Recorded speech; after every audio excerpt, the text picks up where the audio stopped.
Welcome to the Briefing Room. In today's episode, we speak with Robin Levison, a seasoned investor and former ASX-listed CEO. We discuss his transition from accounting and banking to venture capital and the lessons learned from leading a company to a $700 million acquisition by General Electric. We touch on the reality of high-risk investing, including why he moved from solo angel investing to specialised funds like Beaton Zone Venture Partners. We also talk about the future of Australian defence and space sectors and why he believes we are currently sitting on low-hanging fruit for global growth. Let's dive in. Welcome to the Briefing Room. Whether you're in defence, investing into the future, or simply curious about how great ideas become reality, this is your mission briefing. Let's get started.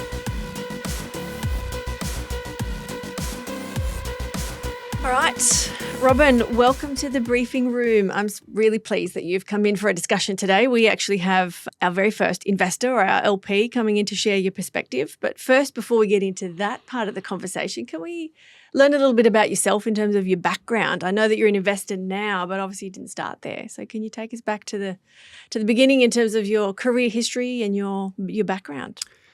Sure. So I call myself a failed accountant, but I started my life with KPMG. Yep. And decided after 3 or 4 years that accounting was very repetitive. So I moved on from there to investment banking. I worked for Barclays, Merrill Lynch, and that sort of got me really interested in equity and investing and the I guess the power of growth and compounding.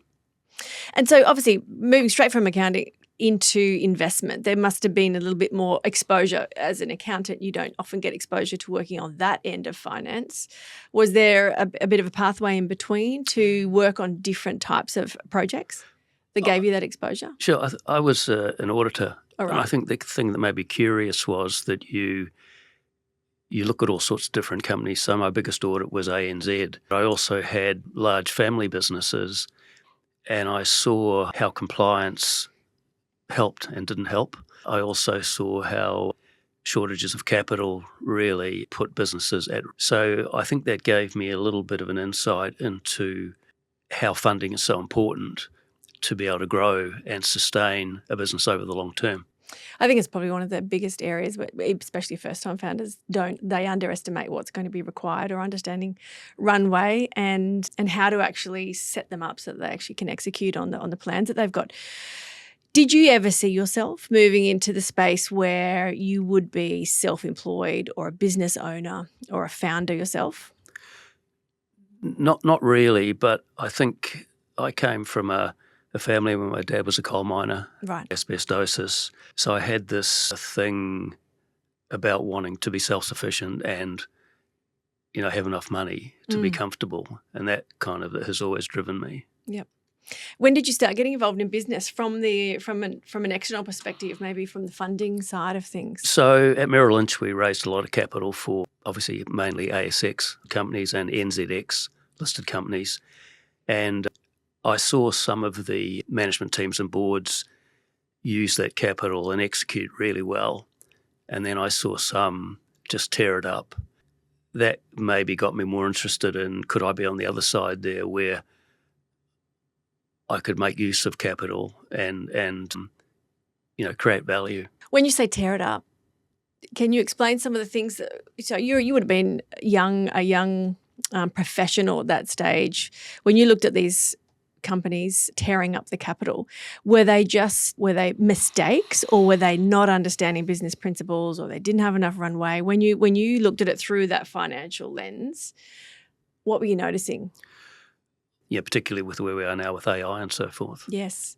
And how did you make the transition into the other side where you had a bit of influence and got involved on that decision-making process? Sure. So I went straight out of Merrill's to be the CEO of a company that was listed on the New Zealand Stock Exchange, so being from New Zealand. Yep. And then I got an offer for a job opportunity here in Australia. That was very appealing to me, not so appealing to my wife and family. Well, you're still here, so obviously that it became appealing over a period of time, and you stayed. Yeah, it took a while. It took a while. Now you're on our investment committee, and you're one of our advisors. But your journey with maybe Steve Baxter or Beaton's Own Venture Partners, it wasn't new there. So you've obviously been involved or in Steve's sort of ecosystem or for a few years. When did that start? When did you start coming into the circle or the network as an investor? Sure. So I met Steve in the, 2015-ish. He would always talk to me about startup opportunities. I really didn't get it.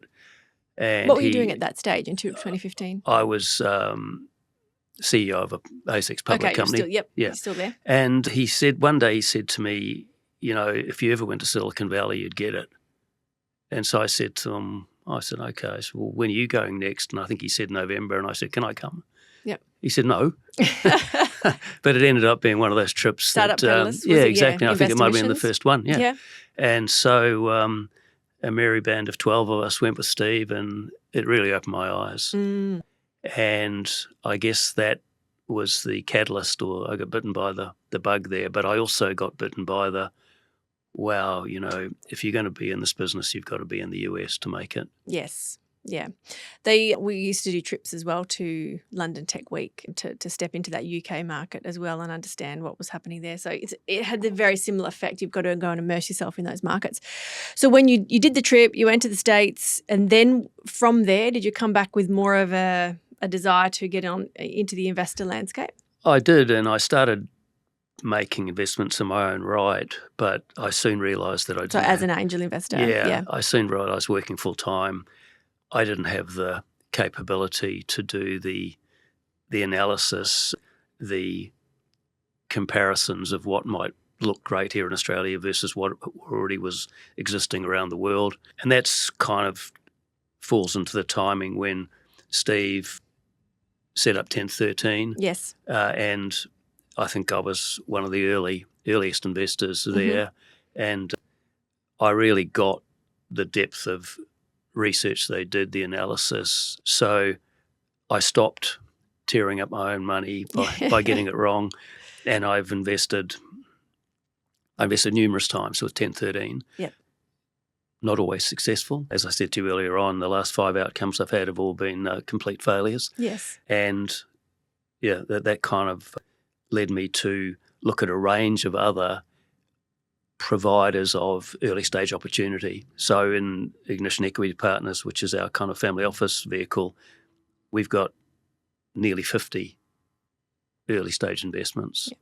So when did you decide to, I just want to help paint the picture, because there's often people who, so mid to later career or even earlier, who would love to get into the investment side of things and may come in at it like you did with a professional lens on seeing patterns, realising you've got some capability, might be able to have some impact or input to be able to help, but then the time taken, whether it's in the due diligence process, if you, as an angel, if you do it yourself or you're part of one of the angel groups who might do that. But then you chose to go with a model, say, for example, 1013, who did all of that groundwork for you and presented the opportunities in a way that maybe made it easier to say yes or no. And then you've had a exposure now to obviously being as part of a fund. Do you have any sort of suggestions or advice if somebody's looking to get involved? Was that a good pathway like you took to go and try a few things and realise, hang on, this is where I'm best. This is where it's going to work out best for me?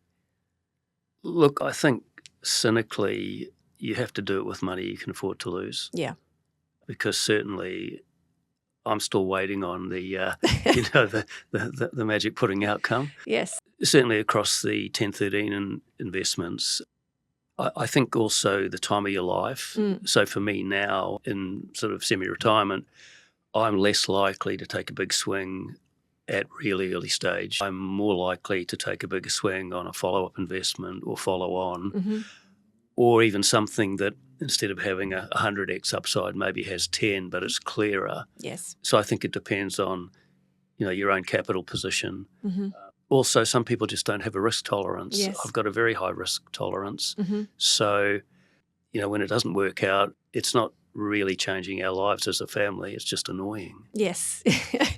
Now, with a family office like that, was it a difficult journey to bring, your co-decision makers along on the journey on that, or does your family have full trust in your ability and capability to be making decisions?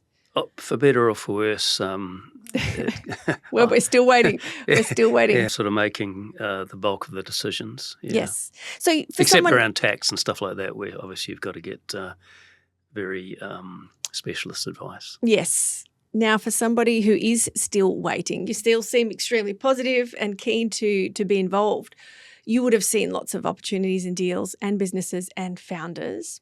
And I know we are offline have spoken about this in terms of founders, what you're looking for. And I know how you question various opportunities, even sitting in, the investment committee. What are some of the key things that you as an investor look for, not just in the opportunity on paper, but personality traits or things that might stand out when you're looking to invest? When I was doing my own research, the founders were the key. As long as the idea seemed feasible, it's a bit like buying, the analogy I would put is it's a bit like buying art. Yes. You can buy a established painter and pay 50 grand. Yeah. You can buy what looks like an incredible painting from an emerging artist for not much. But if that emerging artist hasn't got the stickability Yes. to keep painting and live poorly till they make it, then that's probably going to be worth not much more than a poster you can buy in Kmart or something. So I think it comes down to that tenacity and so forth. But where I am now, I'm less about the founder and more about the examination of the due diligence that's been done, say, by the Beaten Zone team, and questioning, have we got it right from a global competitive perspective? Is the market big enough?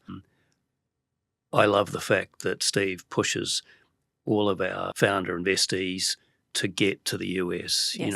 You can't do it over the phone or Zoom. So I'm probably a step back from the founder now. Yes. Yeah. And you trust the process, I suppose, and Yeah. that's part of the involvement. Now, look, you've got a high risk appetite. You understand how these things can work out or sometimes don't work out, but you've also got your lived experience. So, you've taken a company from 2 million market cap to 700 million acquisition by General Electric, for example. That experience of knowing that that type of growth is possible is through your own experience. How much do you sort of look at that when you look at these opportunities? Do you believe it's important to have had that personal lived experience to know then somebody else, like a founder that we might be looking to invest in, can do it as well? Look, I think the industry story was timing, part luck, people. I'm a huge believer in the listed capital markets. They're the greatest vehicle on earth for raising money. Yep.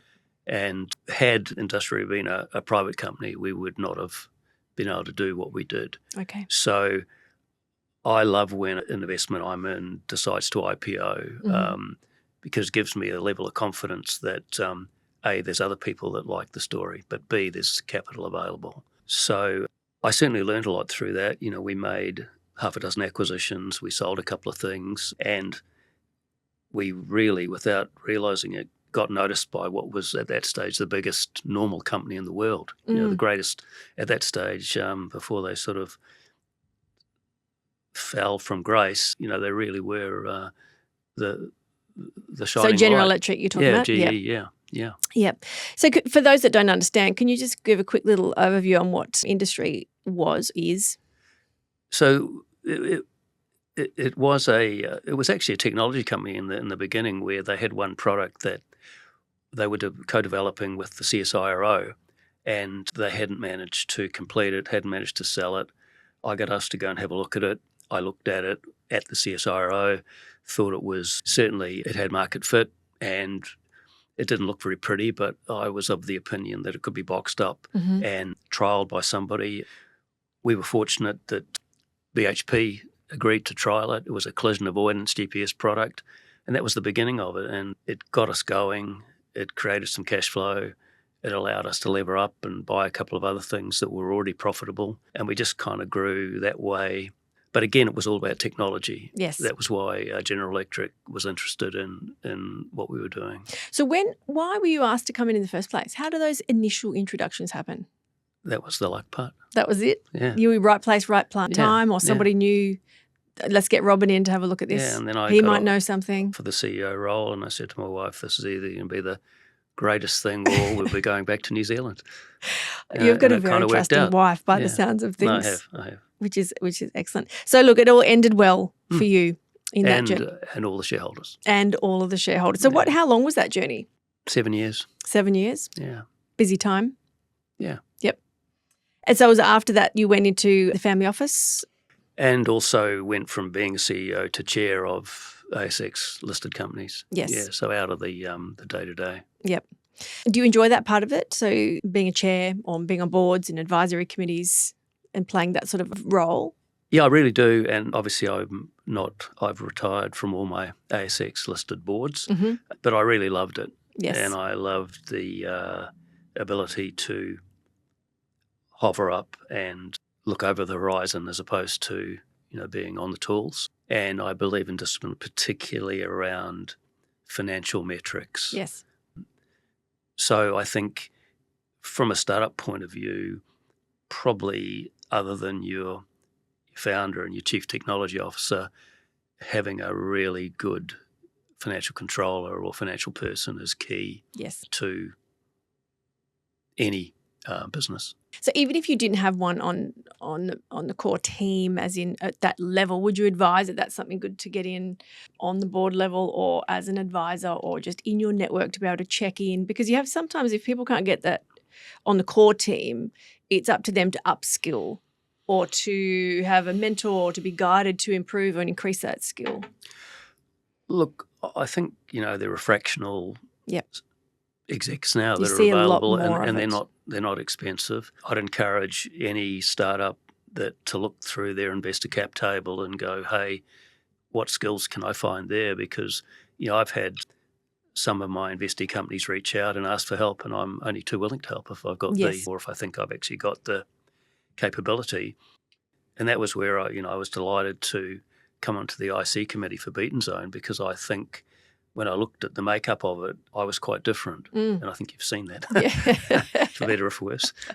Oh, no, we think it's great. Look, as somebody who gets to sit in with you, it is really refreshing actually, because you need a mix of people in the room. You need to be able to have things and opinions from all different perspectives and skill sets as well. So I think we've got a highly complementary group of people that we get to be able to make decisions with. So no, it's been positive on all fronts. But let's talk a little bit more about, you spoke before when we're offline, and even you've mentioned it, and how a lot of what you've invested in have not worked out. What are some of the biggest learnings of those companies or those investments that you can take into future ones? Is there some things that you've identified and thought that's a red flag that I'll identify earlier, or are they always different? I come back to what I said in the first place, that forgetting about what you're investing in, you've got to be willing to take the risk and have the ability for that not to work out, and then it doesn't cruel the rest of your life and lifestyle and then damage the people around you. I would probably never invest in biotech again. I just think it is too hit and miss, too long term. The rewards can be incredible, and funnily enough, I haven't done very well in agritech, and yet I had kind of a reasonable understanding of that. So I think now I just take every investment on its merit. If I come back to Beaten Zone, there is no doubt in my mind that we're at the early stage of picking low fruit. Yes. Because there's no one else out there in Australia that is specialising in doing the hard work and putting the shoe leather down to find these opportunities. And it reminds me of the really early days where Airtree and so forth, you listen to the founders there and they talk about low fruit, the Canvas, the Atlassians, That's where I think we are right now with defence. And I think there's a real opportunity to make money, but secondly, to really support Australia. Before you had come across Beaten Zone, or even if pre-23, had you considered defence investment at all, or as an asset class? Had you looked at it? Sure. Well, funnily enough, I had, because one of the companies I chaired on the ASX, we bought a 45% share in Australia's largest ballistic armour maker. Right. And a privately owned company looking for expansion capital, family handover from the founder to the son, great family, great So that was business. Craig International Ballistics? Yep, Craig International Ballistics, CIB. And that business has grown like Topsy, and particularly, of course, with what's happened over the last few years globally. Mm. So without looking to be in defence, we found a great business that just happened to be in defence. Mm. And that's the first investment that I've been involved in on the defence side. But the flip side of that was super low risk, great business, great IP protection, terrific customers, but like a lot of family businesses, had run out of the ability to keep investing, keep growing. And once we put our capital in, we found that both state and federal government were willing to come in as well, and we co-invested in large plant upgrades. So, that really worked well, and it was really interesting to see both state and government willing to invest behind that, knowing they had another capital partner there. Yeah, right.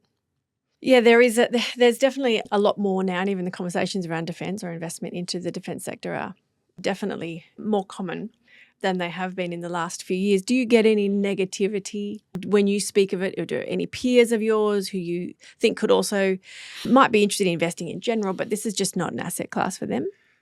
I think this is probably where I've made some difference on the IC, where Steve used to always speak about defence and lethality, yes, as in lethal. We've now decided, I think, that there are a group of investors who want to back Australian defence but don't want to be on the lethality side. So if you think about the Beaton Zone portfolio, we've got a huge chunk of it in space. yes. Now, we're not killing anybody. We're providing data. We're providing insights to three-letter departments, around the world. And I think having realised there are a group of investors who want to invest in defence but not lethality, the special purpose vehicles that we're putting up now allow them to allocate capital into an area they're comfortable with, but not get dragged into the other side of lethality, which to my view is equally as important, but it's not as favourable for a large range of investors. For that, just for a bit of clarity, if somebody isn't quite aware of what a special purpose vehicle is, did you just want to sort of unpack that or explain it in the most simple terms? Sure. Well, right now I think there's two opportunities. You can invest in Beaton Zone as a fund, and you accept whatever investments the fund will make given their due diligence process and the outcomes. The second part of that is the fund already has an investment in a company called HEO. They're raising a Series A right now, and what Beaton Zone have done is set up a special purpose vehicle where you can be an investor in HEO, but you are not dragged into the other investments that Beaton Zone has made. So it gives you a choice. My personal view is you want as many chips on the table as possible. However, that's one of the businesses, the early businesses that Beaton Zone invested in, that I think will be a huge success, but it gives optionality, shall we say. Yeah, great way of explaining it. And people are really interested in, well, lots of things, but space in particular is, if you have always been interested, you can, obviously quite invested into the idea and concept and what's happening there. But if you're not, there's a lot of excitement around that, a lot of interest, a lot of curiosity around what's being developed there in space. You're a very well-read person. You send us links all the time for different articles. Is there a rhythm or a cadence to your own personal research to make, or you just have a general interest? You love finding out what is happening around the world, who's doing what, or is this part of your own personal due diligence? I think there's two kind of answers. One, I think space is incredible, and I think you've only got to think about SpaceX. It is going to be, if it IPOs at the valuation they're talking about, it's going to be the fourth largest company on the planet. It's got 80% launch capacity. The valuation is eye-watering, but I think that typifies how important space is and where investors are looking. I've forgotten the second part of the No, it's question. just more around your research, due diligence, Oh, right. articles, So, yeah. links. You must very much enjoy. I'm just an avid reader. yeah. And I like nothing more than getting up in the morning, doing my little yoga thing, and then getting into my office and starting reading. And unless I'm on the golf course or doing something, that's what I like to do. Sounds like a good routine that you've got going on there, whether it's yoga, golf, researching space opportunities, looking at defence, helping out companies where you can, sharing your wealth of knowledge. Is there something in defence, I'll stick on the defence theme for a bit longer, that we're missing, or there is a big gaping hole that you see, maybe a opportunity that we haven't yet looked into? I don't think I'm really qualified to answer that. I'm sure there would be, but I think what happens is, as the Beaten Zone team goes through the hundreds of different businesses that they look at, I think things become obvious to them.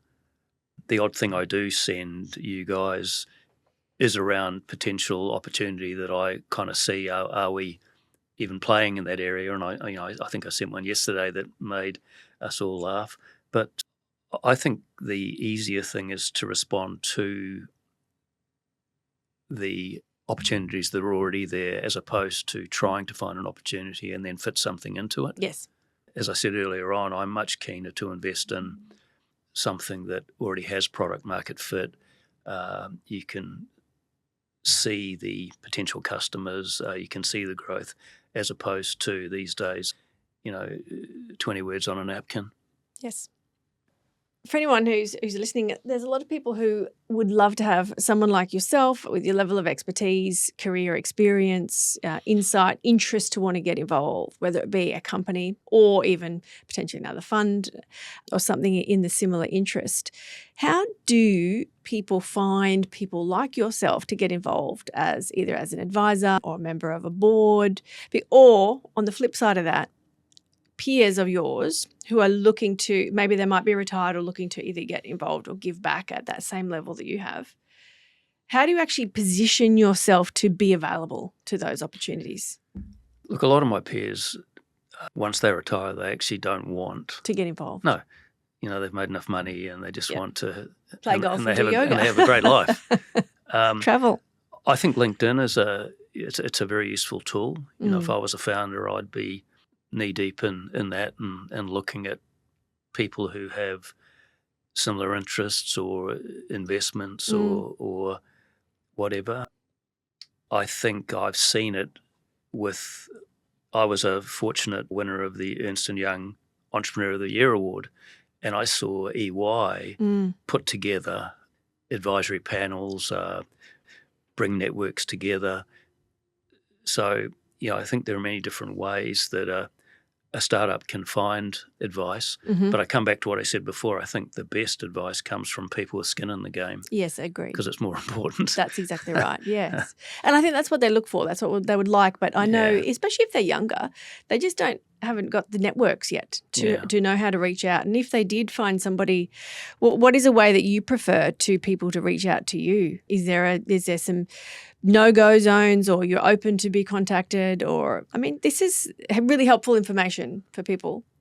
Is there anything you can share? Because everybody is different. So this is just your personal perspective here. I think it's hard because when you get known that you're willing to take the risk of investing in startups, then you get a lot of mail. Yes. And so that's where if I go way back to what I said earlier on, I've stopped pretty much 100% doing my own research and my own judgment to invest in something, unless it's a listed or pre-IPO, and I'm relying on the 1013 team, the Beaten Zone team, other professional investment groups to bring me ideas.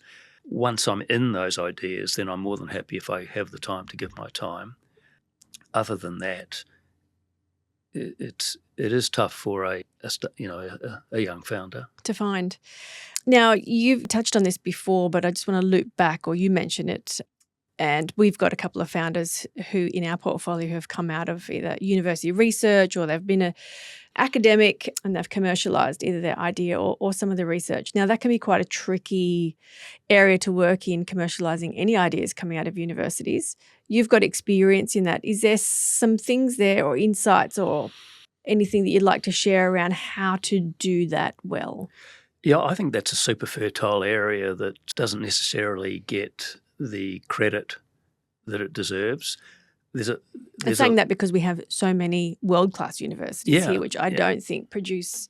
And I think what I've seen is there's there's a lot of projects that get early research investment, and they get to a certain stage, but then the next stage of commercialisation, the universities don't have the capital or capability for that. So, in one of the companies I chaired, we invested in 4 university technology projects. A couple of them didn't work, but one was really successful, and it was a novel battery technology out of Deakin University. We put enough money into that to get it to the IPO stage. It's listed on the ASX. It's in its 3rd year. Lost money every year, but that was in the prospectus. Raised enough money to get through to where you've now got large primes like Boeing trialling the battery tech, and that could be enormously successful if that gets up.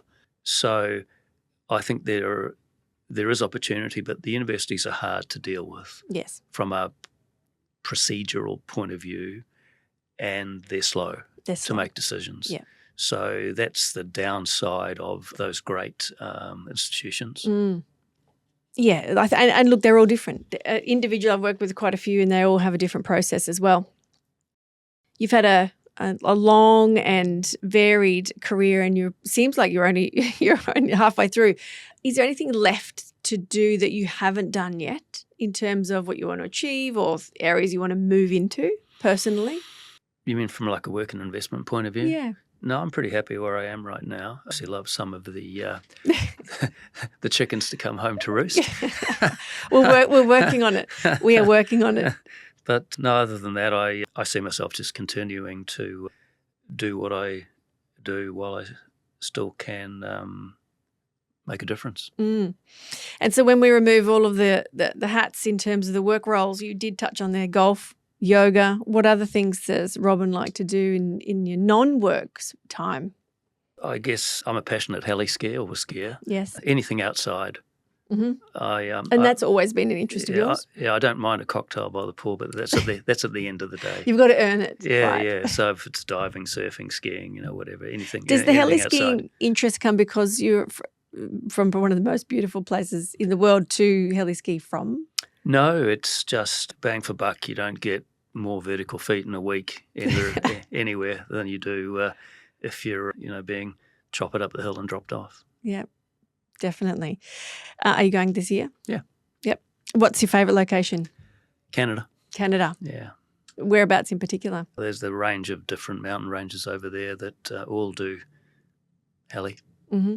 Is there anything there, Robin, that we didn't touch on that you would have liked us to touch on? You have a few notes there on your page in terms of no, I don't think any so. of the topics. I don't think that I've got anything illuminating, really to say. I'm just responding to your questions, and I would say that I'm enjoying my immersion in the Australian defence sector and learning. It's a great learning. On that, we are April 2026. If we were to look for April 2027, if we were to just talk about the defence innovation/investment area, what do you think, either two questions, what do we need and what do you think it will look like in 12 months' time? I think in 12 months' time, the space is probably going to be a bit more crowded. Mm-hmm. I think that you're seeing everyone from really large NASDAQ to London Stock Exchange listed companies peeling back their D and ESG mandates, and I think that that's going to allow a wider degree of investment in other things. I think you're seeing the large super funds starting to look into this area where historically they've probably gone, it's too reputationally risky, but I think you're going to start to see that. Otherwise, they're going to miss out on that opportunity. From the point of view of a global view, I mean, who knows what's going to happen? All I know is that in my life, I've lived through the probably the best time ever. There's been no real war, no conscription. Yes. And if you think about cycles, we're probably due for something, unfortunately. So the better prepared we can be, I think the better outcomes. Couldn't agree with you more. I think the word there, preparedness, is key, which tends to get left off a little bit in defence. We tend to focus on the negatives opposed to that's the mission, is are we aligned on making sure we're prepared enough? That's a great note to end on. I really appreciate your time, Robin, and your insight, and I've learnt a little bit, so thank you for coming into the briefing room and spending some time with me. Pleasure. Thanks for joining us in the briefing room. I hope you enjoyed this conversation with the people shaping our national security and future capability. If you liked what you heard, please follow the show, share it with a friend, and join us next time for more stories and insights from the front lines of innovation. Until then, stay curious, stay informed, and keep building the future.